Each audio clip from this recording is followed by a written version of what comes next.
Assalamu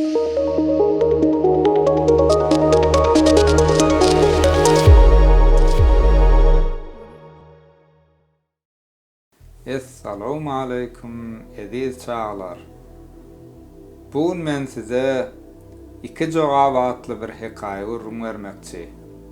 Günlerde bir gün Günnawar şäherleriniň biriniň derbedesinde bir ýaşly oturan eken. Derbede diýäni şäheriň giriş ýeri çağlar. Ol ýaşlyň ýanyna bir ýaş ýigit gelip, "Men bu ýerde bir jede kem bolmanyň. Bu şäherde näil adamlar ýaşaýar?" diýip soratdyr. "Sen öňki ýaşan ýerine adamlar nähildi?" diýip ýaşlym ýaş ýigitden soratdyr. Ýigit bolsa, "Olar erbet, şonuň üçin hem olar terk edip şu ýere geldim" diýip jogap beripdir. Ýaşly, "Sen bu ýerde hem edil solar ýaly adamlara doşarsyň" diýipdir.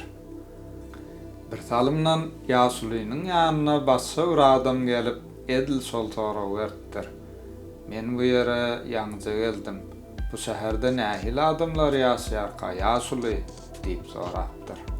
"Oglum, seniň öňki ýaşa gaýdan ýeriňne adamlar nähildi?" diýip sorapdyr. Ýigit oňa, "Ol ýerdäki adamlar ak göwülli, mehmançyýar we gowy adamlardy. Ol ýerde kän dostlarym galdy. Maňa olardan aýra düşmek gaty kynmyşdy" diýip jogap beripdir. Ýaşly oňa, "Sen bu ýerde hem edil şonuň ýaly adamlar taparsyň" diýipdir. Bu wakalara seredip duran başga bir adam ýaşlynyň ýanyna gelipdir we ýaşlydan şeýle diýip sorapdyr. "Sen nädip iki türlü adama iki türlü jogabyna meňde jogap berip bilýän?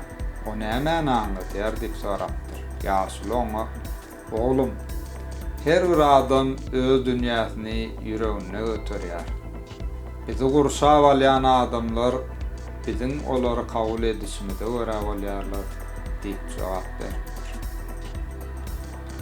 Ine hormatly çağlar, bugünkü hikaýamyzam tamam boldy.